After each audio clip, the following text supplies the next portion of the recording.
Okay, so let's start class. I'm going to review very quickly what we did last class. So last class, we learned about monotheism, which is the idea of one true God. And as I said last class, this marked an intellectual revolution in human history. And from monotheism, we developed three new ideas, which are money, individual, and the nation state. It's important to note that these ideas have always existed in human history, but with monotheism, these ideas became the dominant paradigms. And together, they will give us modernity and create the world that we live in today. Okay, so that's what we discussed last class. And remember, last class, we also discussed that this created a lot of problems. There are a lot of benefits, but there are also a lot of consequences. So we're going to continue the story of humanity today. And today, I want to focus on a very specific question. Why do societies rise and why do they fall? And I know that these first few classes may seem abstract and theoretical, but that's because we're developing the analytical models in order to better understand our world. So as we move on, we'll start looking at very concrete examples. But for the first few classes, please be patient. We are going to develop the theory to understand the world. All right? So let's discuss societies, why they rise and why they decline. Now, unfortunately, we live in a world in decline. So there are lots of signs that the world is in decline. What are these signs? Shout out some signs. Yeah, very good, okay? So you have conflict and wars. You look at the situation in Ukraine. Look at the situation in the Middle East. But also, you may have seen the news and you have seen conflicts arising in Southeast Asia, Thailand, Myanmar. Also, Trump is about to send U.S. troops to Mexico and Venezuela. Okay, so we live in a world of conflict, and that tells us that the world is in decline. What are some other signs? Good, yes. So you have climate change, okay? We are putting too much pressure on the environment, so the air, the water, the land is becoming much more toxic. Okay, good. What else? Good, yes, unemployment is going up. But not only that, but people's attitude towards work is declining. We live in an age when people don't take work that seriously. People are not as enthusiastic. They're not as motivated to work hard as before. And we call this in China the Bailan age, right? The age of Bailan, meaning let it rot. Like, who cares? Don't take things too seriously. In America, the term is called quiet quitting. You pretend to work, but you're not really working. What are some other signs? So also you have lower birth rate. And this is a very important sign, right? Because if you think about it, if young people refuse to get married and have babies, eventually the world is going to die off, right? So this is actually a very important sign that the world is in decline. And we're seeing this happen throughout the entire world in all societies. The only exception is Israel and Georgia, but these are very small, rare cases. For most societies, there's rapid decline in birth rate. What are some other signs? Okay, you see a lower standard of living. And all this means is that inflation, right? So people make less money and they can afford less. Prices go up, but people's wages go down. So that's another sign of decline. What are some other signs? Okay, you also see higher stress, right? Higher stress, people feel more anxious, people feel more depressed, people feel more stressed. Emotionally, they feel drained. Okay, what else? People are less optimistic, greater pessimism. Also, and this is really important, is the idea of debt, right? Both public and private. There are lots of governments around the world that are facing a fiscal crisis. A fiscal crisis just means that they spend more than they take in tax revenue. There are many families in China, in the United States, throughout the world that are heavily in debt. Okay, so debt is a huge issue for the world today. So, lower cohesion and trust. And what this means is that people no longer trust each other as they did before. It is less cohesive. If you walk on the street and you see a man on the street bleeding or hurt, you're less likely to help him. Okay? And this is very true not only in China, but also elsewhere as well. So lower trust issues. What are some other signs? Yeah? Okay. Increase in disease. People are less healthy than before. People are more stressed than before. People are less optimistic. So we can go on and on and on because the signs of rapid social decline are too many. Now, these are signs of decline. Well, if we look at rise, then obviously it's the opposite, right? People are much more willing to trust each other. Rather than going into debt, people will save money. People are healthier. People are much more optimistic. People are having lots and lots of babies, right? People are employed, okay? So these are all signs that society is in decline. The rise, it's the opposite. Also, another sign of decline that's very important that doesn't really happen in China, but happens in the Western world is immigration, okay? Immigration. Immigration is a huge issue in the Western world, and we will discuss immigration in future classes. But immigration is a sign of decline because it reduces cohesion, and it also reduces the standard of living. Another sign of decline is also housing prices go up. So people can no longer afford to buy a house. This is true in China. Young people can no longer afford to buy a house, but it's also true throughout the world, okay? It's really hard for young people to get by, okay? Also, fiscal crisis, right? We talked about this, but the idea of fiscal crisis is the government cannot afford a lot of public expenditures. In the future, maybe 5-10 years from now, it shouldn't be a huge problem for governments, okay? So these are all signs of rapid decline. All right, now having done this, what I'm going to do now is go over some theories as to why this is happening. Why is the world in decline, okay? And there are lots and lots of theories, but I will present 3 theories to you that I think are interesting. The first is the idea of financialization. And this theory is proposed by an economist, a French economist named Thomas Piketty, okay? And he wrote a book called Capital in the 21st century. It is a fantastic book. You don't have to read the book, but if you have a chance, you should definitely pick it up because it is a very easy but very illuminating read. And what he argues is that what happens in society is that capitalism transitions from phase to phase to phase. In the beginning, you have consumer capitalism, meaning that what the society is trying to do is create goods that consumers want to buy.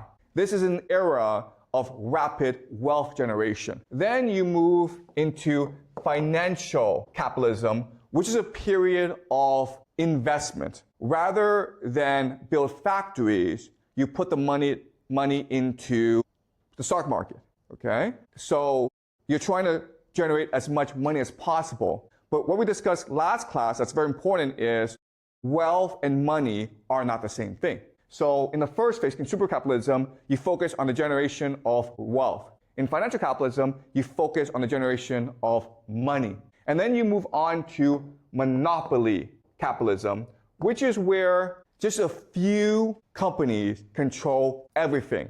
And we live in an era of monopoly capitalism. And this happens because it is much more profitable for companies to be monopolies than to be in competition with each other. Financial capitalism is looking to create as much money as possible, not as much wealth. And so a few companies come to dominate, become monopolies. And that's the age we live in today. Now, why is this important?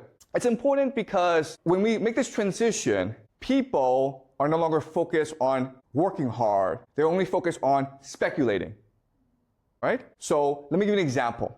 Let's just say I'm an entrepreneur and I want to make as much money as possible. Well, what I do is I build a factory. When I build a factory, I'm creating real wealth because a factory requires you to hire workers. It requires you to build technology. It requires you to build goods that people want to buy.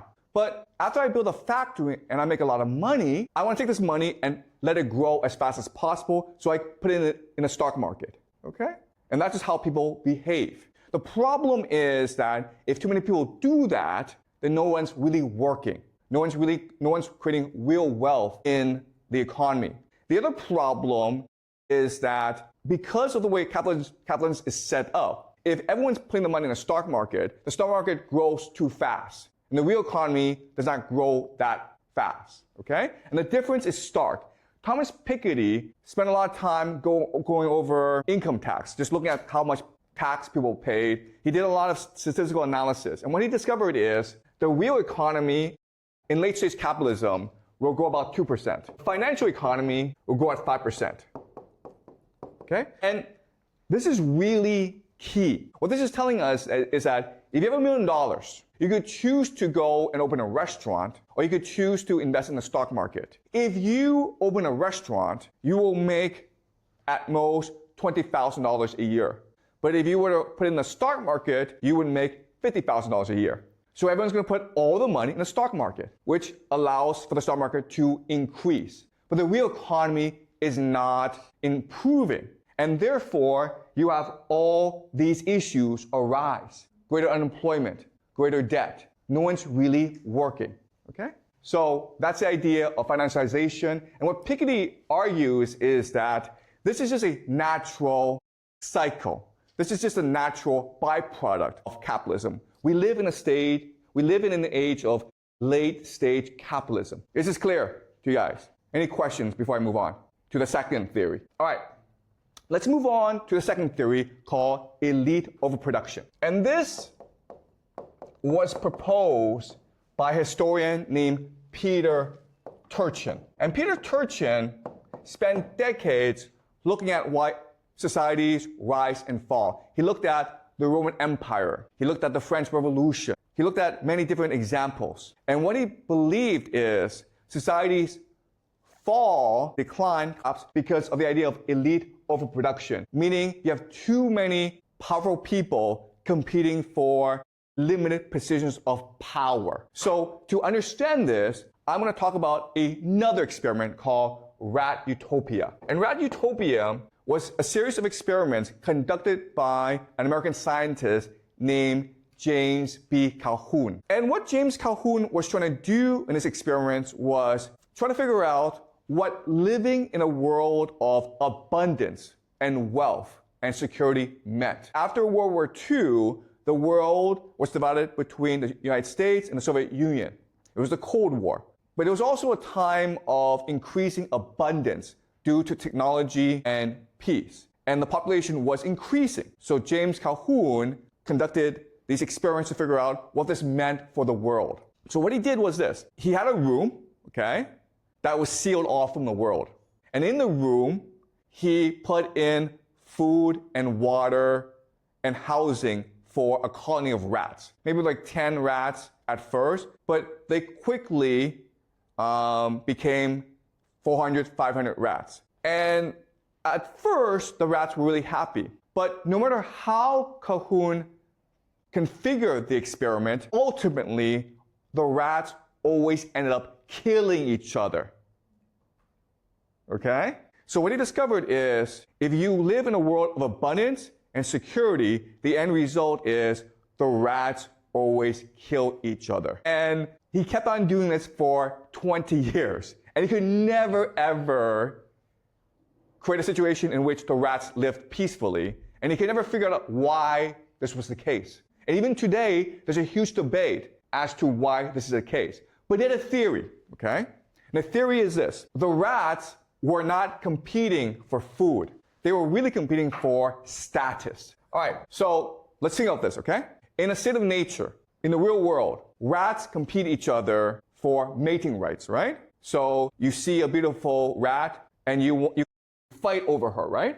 The rat who wins out is now the alpha male. And the alpha male can have as many female companions as he wants. Okay? And what do the other rats do? In nature, what will the other rats do? Well, the other rats will probably run away, go somewhere else, and find other female companions, right?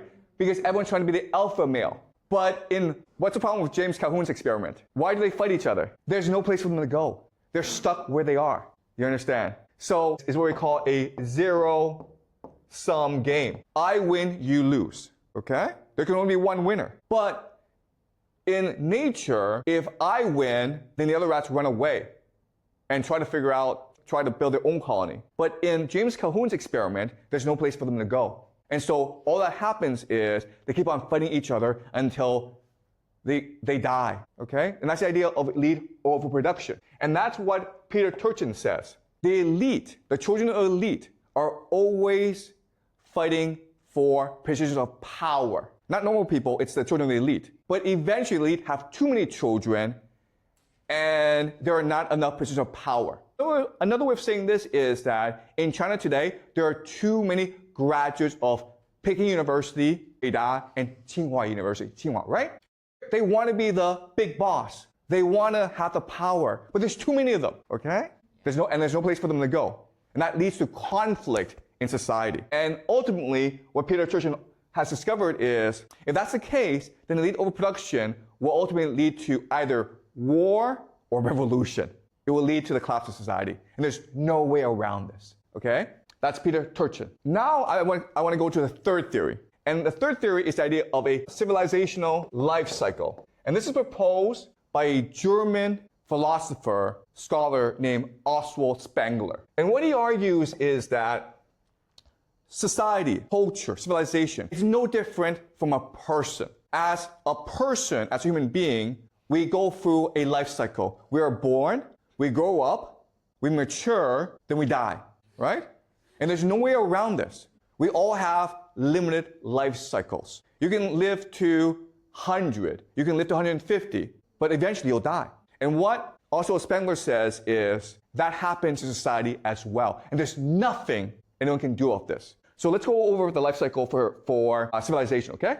In the beginning, you are in the village. Then you move to the town. Then you move to the city. Then you develop the megacity, okay? Not all civilizations will go through the cycle, but the successful ones will go through the cycle, okay? You start off with the Romans, right? The Qing dynasty. You start off in a village, then if you're successful in the village, you build a town. Then when you're in a town and you're successful, you defeat other towns and you build a city, and you become a megacity, okay? And what Oswald Spengler says is, at the height of the civilization must now die, okay? So let's go over the theory. Well, in the village, life is pretty simple. People work hard, okay? They are united. They have a collective mentality. Everyone's helping each other. And also, what's really important is lots of babies, right? It's very common for mothers to give birth to 10, 11 kids in a village, right? And the reason why is kids are free labor. So you're incentivized to have as many children as possible. Okay, so this is the framework of a village. But as you go up the civilization ladder, as you mature as a civilization, what happens is you have increased abstraction. Abstraction is just a fancy word for you're removed from reality, okay? So when you're in a village, you understand everything, right? You understand the food that I eat comes from the seeds I implant, right? But when you're in a city, guess what? Those drinks you're drinking, you have no idea where it comes from. The food you're eating, you have no idea where it comes from. It's all abstract to you. It's all removed from reality. So in the village, people are engaged in working hard and in helping each other. But as you move up, people become much more individualistic, right? You're concerned about your own personal pleasure. You're concerned about how do I derive benefit from this, okay? So another way of saying this is, in a village, what keeps people together are emotions and tradition and relationships. But when you move to megacity, what is it that holds people together? It's money, right? Money is the greatest abstraction. The problem with money is that it means we don't have to ever trust each other. In a village, if you get sick, everyone comes and helps you, right? But in the city, if you get sick, you go to the hospital and pay the doctor. Your neighbors don't have to care. Your family doesn't have to help you. So you become individualized. You become atomized, okay? And in this megacity, what happens is, because you are concerned only about your own individual pleasure, you don't work hard anymore. In fact, what you want to do is, you want immigrants to work for you, right? You no longer care about other people. All you care about is yourself. And guess what, guys? You don't want to have any children, okay? And that's why the megacity represents the death of civilization. And what is Beijing? What is Shanghai? What is Washington, D.C.? What is New York? What is Paris? What is London? They're all megacities, okay? And that's why we have these trends. And what Oswald Spengler says is, there's nothing anyone can do about this. It is a natural life cycle, all right? So these are the three major theories I want you guys to remember, okay? Sorry, can you give the microphone? Yeah, can you just speak to the microphone? But what if there is a universal target that forces everyone needs to? Yeah, okay, I understand. That is a great question, okay? So the question, to rephrase it, okay, is, yeah, but what if there's an external threat, okay? An external threat. If there's an external threat, then surely this system, this life cycle, can be extended. And external threats are examples of, hey, let's say there's an alien invasion. Let's just say China's being attacked by the United States. And unfortunately, the answer is, it does not matter. Because once you've reached the point of a megacity, first of all, you're so selfish, you're self-absorbed, you are not aware of external threats. The other issue is, you're no longer capable of working together because you don't trust each other. So the external threats factor doesn't really matter. But that's a great question. Thank you for asking, okay? Yes, in theory, oh my God, if aliens come, then humans would unite. No, that's not what would happen, okay? What would happen is certain factions of humans would try to align with the aliens to conquer everyone else, all right? All right, so having gone through these three theories, what I'm going to do is combine them together to create a comprehensive, holistic, broad theory of why societies rise and fall, okay? All right, and the problem with theories is they are simplistic and inaccurate and imprecise. So I warn you that this theory has limitations. But for our purposes, what we want to do is have a working framework. And then when we apply this framework to concrete examples, we can better refine this framework, okay? All right, so I warn you that this framework, there are a lot of problems with it, but it is a useful tool for us to analyze society in the past, okay? All right. So I'm going to make generalizations about how society is structured. So at the core of society, a very powerful people. These are certain families, okay? These are the founding families of this nation. And there's not that many of them, maybe 10, maybe 100, okay? But at most 100. So if you go back to the Roman Empire, and Roman Empire controlled most of Europe, as well as Anatolia, Egypt. It was a huge area, but really there were only about 200 families that control the Roman Empire, okay? All right, so how these families express power, how they control power in society is through three mechanisms, three pillars of power. And these three pillars are finance. Finance, we talked about last class, it's just central banking. Second pillar is religion. Religion is just what people believe, how to control what people believe. Now, the religion of today is science and technology. And the third pillar is intelligence or spies, all right? Now, for the purpose to save time, I'm not going to go too deeply into intelligence and religion, but I will in future classes, okay? I just need you to remember that there are three pillars of power at the core of society: finance, intelligence, and religion. And it's their nexus, their combination that allows the elite to control everyone else, okay? From this nexus, they will control all aspects of society, including schools, including the military, including government, including the media, including culture, including crime, the mafia. Every aspect of society that you can imagine is being controlled in some respect by this nexus of power. Also, you have like corporations, right? And then at the outer edge are the people, okay? The people, because they're so massive, the massive people, they're the ones who generate wealth for society. So this system is designed to create as much energy as possible through the people, okay? Energy. Because the harder the people work, the more wealth is generated in society. All right? So a metaphor that we can use is this. Think of society as a corporation. The people are the workers, right? They're the ones who do the real work. The elite, these families, are the owners. And these people in between, the middle class, are the managers. Okay? So again, this is a very simple metaphor, and it's not accurate, but it's useful for analysis. Okay? So the families are the owners of the corporation, the people are the workers, the people in between, the managers, are the managers. And we call these people the middle class. There have been other names for it in China before in history. We call them the scholar officials, right? Another name for them is something called the professional managerial class, PMC. Also, another name for them is the petty bourgeoisie. Again, you don't need to know these names. For the purpose of simplicity, we will just call them the middle class. All right.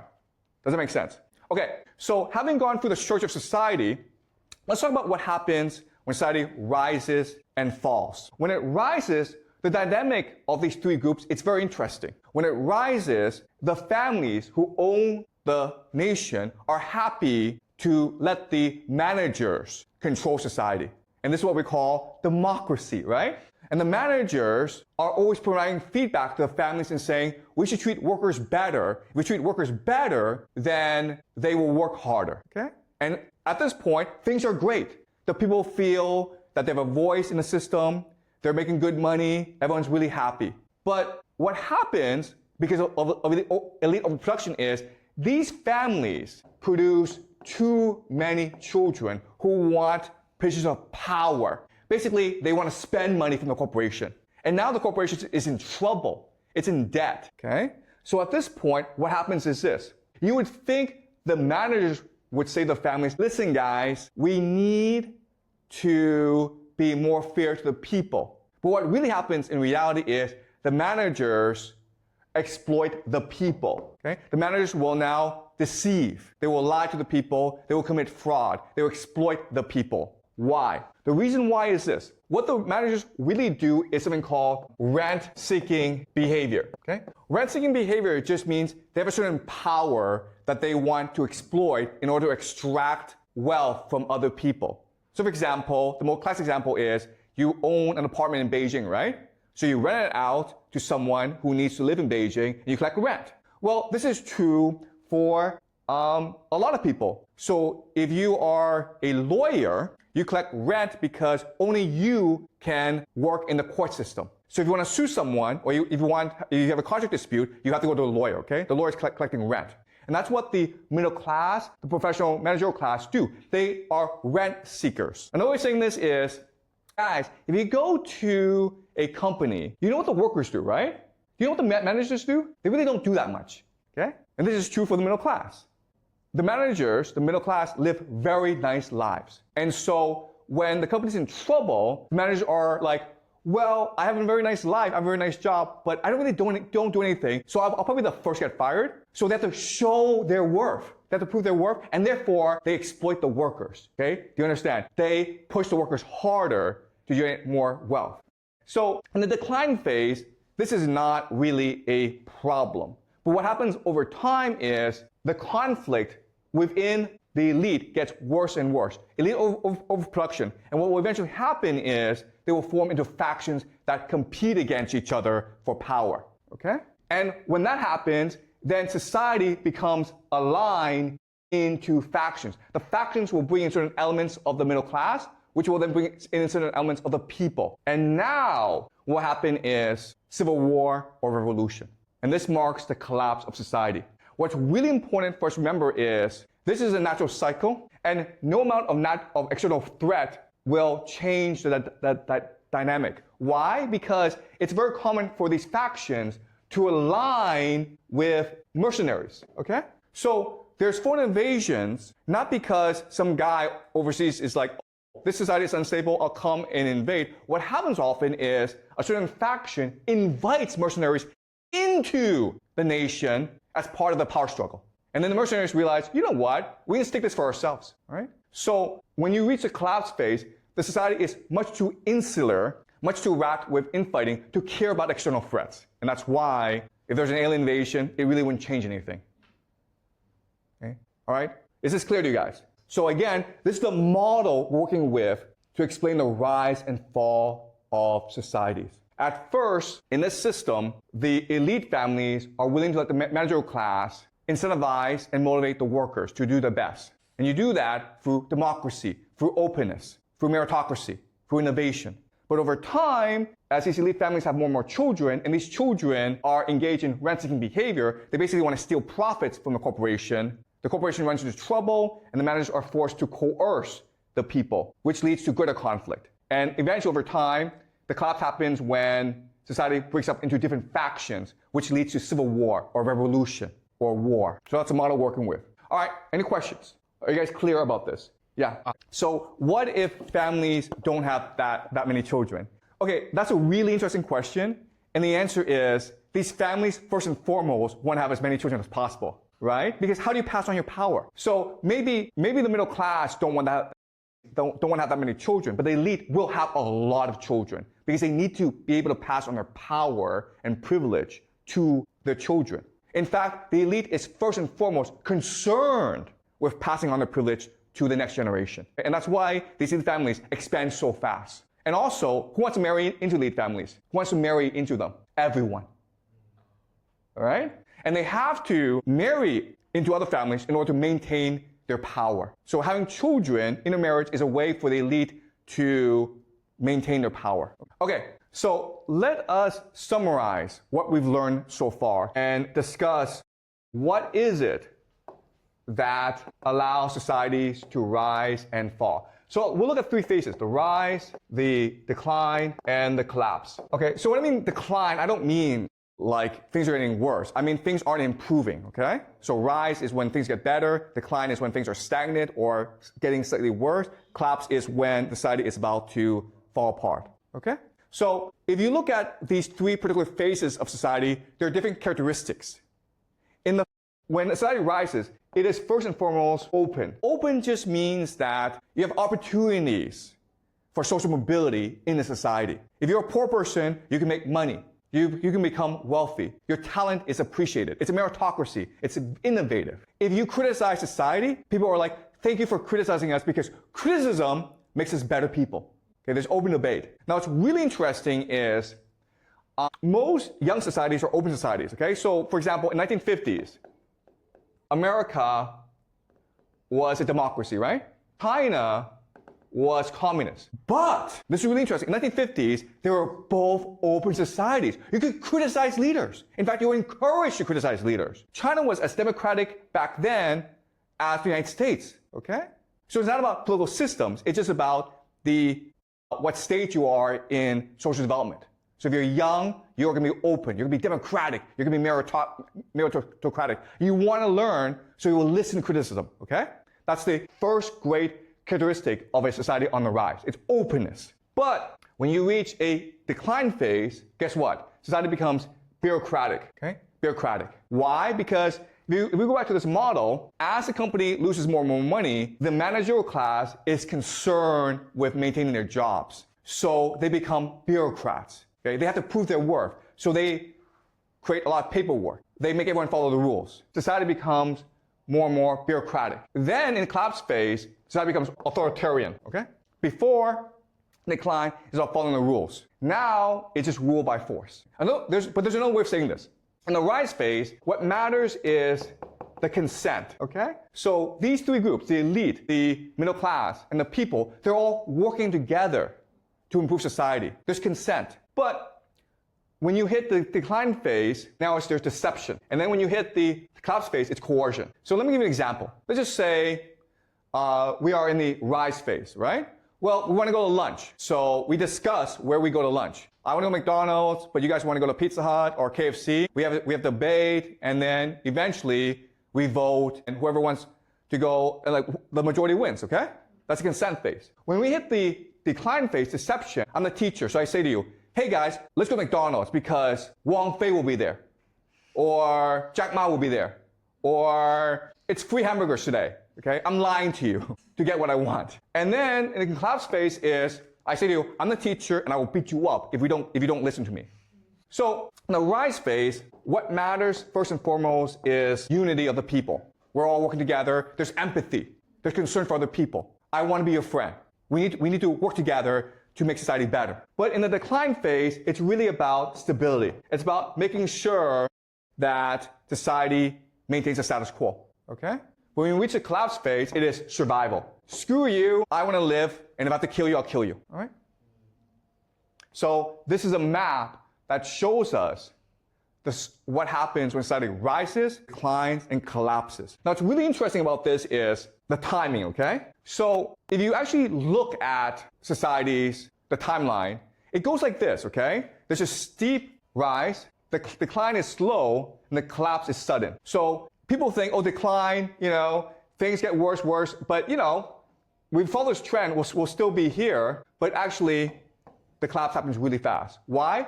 The reason why is this system cannot survive external shocks. So external shocks is a perfect storm of crises. So another way of saying this is maybe society prepares for, okay, if there's a plague, we'll do this. If there's a climate crisis, we'll do this. If there's a drought, we'll do this. If there's a war, we'll do this, okay? But what society is not prepared for is these things happening all at once. The plague, the drought, war, revolution. They all happen at once. It's a perfect storm. And that's what leads to the collapse because society is not prepared for this. Okay? And why is society not prepared for this? Because when you hit the authoritarian phase, you're not allowed to criticize the system anymore. But the problem is those who point out the problems of society. In the rise phase, those who criticize society are the heroes. They are appreciated. They are rewarded. In the collapse phase, those who speak out are the enemies of society. And therefore, society cannot be prepared for any external threats, which leads to its collapse. Any questions? Okay, so this is the analytical model that we're working with. And again, we're going to apply it to the present, and then we're going to apply it to the past. So with this analytical model, what we can do is make certain predictions about the future. So I will make these predictions. And I expect these things to happen in the next 5 to 10 years. 5 to 10 years. Or 10 to 20 years. Okay, I don't know the time frame, okay? But I expect these things to happen. Okay, the first thing that's going to happen in the Western world is decline of democracy and freedom. So remember, in the rise phase, society is democratic and open and meritocratic. But as you move on, it becomes more bureaucratic and ultimately authoritarian, okay? So we will see the United States, Europe become much more authoritarian. You will see a collapse of democracy and freedom in these nations. And already we're seeing this happen in the United States where Trump is using more and more military to resolve issues, right? So that's the first prediction. And this is going to happen throughout the Western world. Second thing is economic collapse. So as people have less and less right to speak up, they feel less invested in the system, they're less willing to work. Therefore, you have economic collapse. People don't believe in the system anymore. Okay? The system is in crisis. This will lead to immigration. The government is like, you know what, if the people don't want to work, screw them. Let's bring in immigrants to do the work. Okay, let's replace our population. But the people are not going to sit back and take it, right? This leads to civil war. People are now killing each other on the streets. And the government is like, you know what, if we continue to let them fight, eventually they're going to come after us. So what we'll do is send them off to like these stupid, pointless wars overseas. Okay? So now you have stupid wars, stupid foreign wars. And these are my 5 predictions for the world for the next 5, 10, 20 years. Europe and America will see less freedom and democracy, there'll be economic collapse, increased immigration, civil conflict, and then ultimately stupid foreign wars. And I'm not saying this happens in a sequence. I'm saying you'll see all 5 things, okay? But they may happen in different order. Any questions? Was this clear to you guys? Yeah, thank you. Yeah, that's a great question. And the answer is, that's what wars are for. It's to distract the people, right? Because if you don't distract the people, they'll come and revolt against you. So you either send them to a war, or you could have a French Revolution on your hands, right? That's your option. War or revolution? I think war's the better option. That's why we're heading into a world at war. Okay, no, I'm saying like, if you don't send the people to war, they will revolt against you. So you send them off to war to distract them, to get rid of them. Okay, there's no right and wrong here, okay, guys? All right. I apologize, okay? But one thing that you will learn in my class is there's no right and wrong. There's no logic, okay? It's not like it is immoral to send people to war. I know that. Thank you very much. Okay, but I'm trying to explain to you how power works. That's the theme of this course. I'm trying to explain to you how people in power think and behave. And again, I keep on saying this. I don't know if I'm right. But what I'm doing is I'm presenting a theory, a model that we can use to make predictions. And if these predictions work out, if it actually happens, then our model, there's some accuracy to our model, okay? We'll have to refine our model, but there's some accuracy to it.